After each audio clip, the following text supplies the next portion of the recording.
السلام علیکم۔ افضل راج آپ کی خدمت میں حاضر ہیں پاکستان کی موروثی پولیٹکس اور موروثی مذہبی حقوں کو لے کر۔ کیا مذہب میں اور سیاست میں موروثیت درست ہے؟ بالکل نہیں۔ ہر ذی شعور شخص اس بات سے واقف ہے کہ موروثیت بہت بری چیز ہے۔ اب یہ تو کوئی طریقہ نہیں کہ سیاستدان کا بیٹا سیاستدان بنے اور یوں سیاسی جماعت کی قیادت سنبھال لے جیسے پیروں کا بیٹا اپنی آبائی گدی سنبھالتا ہے، اور ستم بالائے ستم یہ کہ اس پارٹی کے تجربہ کار سیاستدان بھی اس کی قیادت کو منوعاً قبول کر لیں۔ جو ایسا نہ کریں اور اپنی الگ جماعت بنا لیں انہیں عوام قبول نہیں کر پاتے۔ عوامی سیاسی یا مذہبی ادارے کو اولاد کے سپرد کرنا انسانی شعور کی توہین اور پورے معاشرے کی تضحیک ہے۔ کسی جماعت یا ادارے کو اپنے بچے کو منتقل کرنے کا نام موروثیت ہے۔ ہمارا معاشرہ مکمل طور پر اس کا شکار ہو چکا ہے۔ کیا آپ کسی عوامی مذہبی یا عوامی سیاسی ادارے کو اپنے بچوں کو منتقل کریں گے؟ قطعاً نہیں، بلکہ موروثیت کی حمایت اور تائید کرنے والے ذہنی غلامی کے شکار ہو چکے ہوتے ہیں۔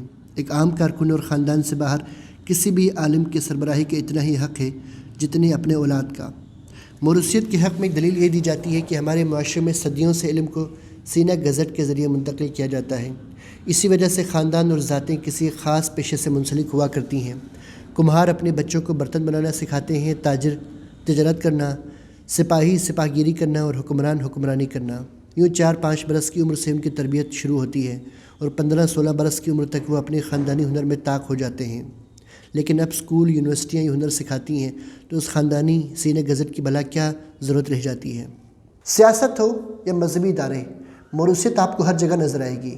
معروف اسلامی اسکالر طاہر الیاس قادری صاحب سے سوال کیا گیا کہ آپ کے بعد آپ کا بیٹا جانشین ہوگا، ایسا کیوں؟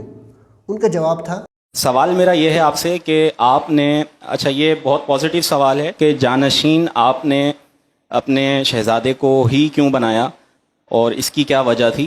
اور کس کو بنایا؟ نہیں، آپ کی نظر میں ان سے کوئی بہتر ہے تو اپنے اس پہ غور کر لیتے ہیں۔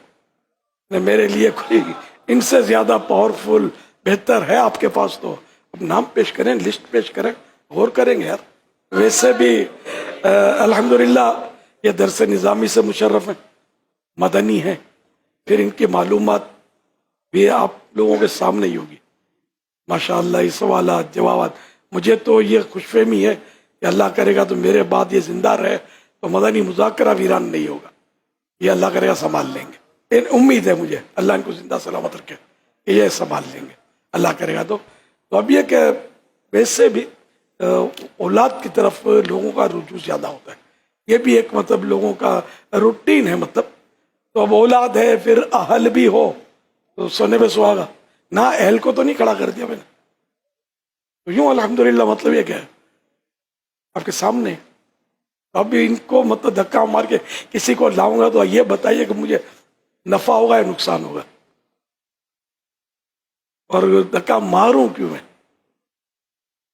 اس کی بھی تو کوئی سبب بھی تو ہونا چاہیے، تو اللہ کرے کہ اس کی نوبت ہی رہا ہے۔ کیا یہ جواب سیٹسفائنگ ہے؟ بالکل نہیں۔ سیاسی جماعتوں سے لے کر مذہبی قیادت تک موروثیت رچ بس گئی ہے اور اس کی تعویلیں بھی دی جاتی ہیں۔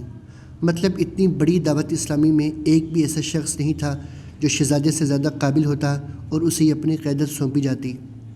اس سے زیادہ اہل، قابل، باعلم اور پرانے رفقائے کار موجود ہیں، جبکہ الیاس قادری صاحب نے نہ تو شہزادے کا کوئی امتحان منعقد کیا اور نہ ہی اپنے حلقہ احباب میں کوئی انٹرویو یا ٹیسٹ لیا۔ معیار فقط اہلیت یا صلاحیت تو ہو سکتا ہے، نہ کہ موروثیت۔ عموماً مذہب میرا موضوع نہیں ہے، میں مذہب کے اوپر گفتگو نہیں کرتا، لیکن ہمیں سمجھنا ہوگا سیاست ہو یا مذہب، کیا موروثیت ایک درست قدم ہوگا؟ جب کسی جماعت کے سیاست میں موروثیت کو فیصلہ کن حیثیت حاصل ہو جائے تو وہ جماعت کبھی بھی اپنے اندر جمہوری روایات کو پروان نہیں چڑھا سکتی، اور یہ ضروری نہیں کہ خاندان کا ہر آنے والا وارث پارٹی قیادت کا اہل بھی ہو۔ پیپلز پارٹی ہو، نون لیگ ہو یا کوئی بھی پولیٹیکل پارٹی، کیا یہ درست فیصلہ ہے کہ عوام کی بجائے آپ ہمیشہ اپنی اولاد کو سربراہ بنا دیں؟ کیا پرویز اشرف، نوید قمر، عبدالقادر پٹیل، قمر الزمان قاہرہ اور اعتزاز احسن کی اہلیت اور قابلیت بلاول بھٹو سے کم ہوگی؟ یا سعد رفیق، چودھری نثار، خواجہ آصف، احسن اقبال کی سیاسی فہم و فراست مریم نواز سے کم ہوگی؟ اس اعتراض کے جواب میں سب سے زیادہ بات کہی جاتی ہے کہ صرف پاکستان، انڈیا یا بنگال میں نہیں بلکہ امریکہ میں بھی یہ کلچر موجود ہے۔ کیا واقع درست ہے؟ امریکہ میں سیاسی اداروں میں موروثیت تاریخی اعتبار سے نہ ہونے کے برابر ہے۔ 64 صدور میں سے ابھی تک صرف 2 صدور ایسے گزرے ہیں، ایڈمز اور بش، جن کی اولاد صدارت کی منصب پر فائز ہوئے۔ انڈو پاک میں عموماً ہر پولیٹیکل پارٹی نے اپنی اولاد کو اپنے سیاسی ورثہ منتقل کیا۔ اگر آپ کا بیٹا پولیٹکس بننا چاہتا ہے تو اٹس اوکے، اگر ڈاکٹر کا بیٹا ڈاکٹر بننا چاہتا ہے، وکیل کا بیٹا وکیل، تو یہ بات بالکل سمجھ آ رہی ہے کیونکہ وہ ایک پروفیشن ہے۔ لیکن ایک سیاسی پارٹی یا ایک مذہبی جماعت کا رہنما بنا دینا، براہ راست اس کو سارے کے سارے ادارے یا سارے کے سارے جماعت کی تنظیم سازی کا اہل سمجھنا اور اس کو اس ادارے کا چیئرمین منتخب کرنا، کیا یہ درست فیصلہ ہوگا؟ بالکل نہیں۔ موروثی نامزدگی پرانے وفادار اور اہلیت کے حامل افراد کے حق پر ڈاکہ ڈالنے کے برابر ہے۔ بحیثیت عوام مجھے اور آپ کو کیا کرنا ہوگا؟ بحیثیت عوام ہمیں دلیل اور حکمت اور فہم و فراست کے ساتھ ہر عوامی سیاسی و مذہبی ادارے میں موروثیت کے خلاف آواز بلند کرنی ہوگی۔ ہر پلیٹ فارم اور سوشل میڈیا چینل پر ان کے خلاف آواز اٹھانی لازم ہے اور سیاسی و مذہبی جماعتوں تک یہ پیغام پہنچانا ہوگا کہ موروثیت کا خاتمہ اب وقت کی عین ضرورت ہے۔ اس کے ساتھ چاہتے ہیں آپ سے اجازت۔ اللہ حافظ، دعا میں یاد رکھیے گا۔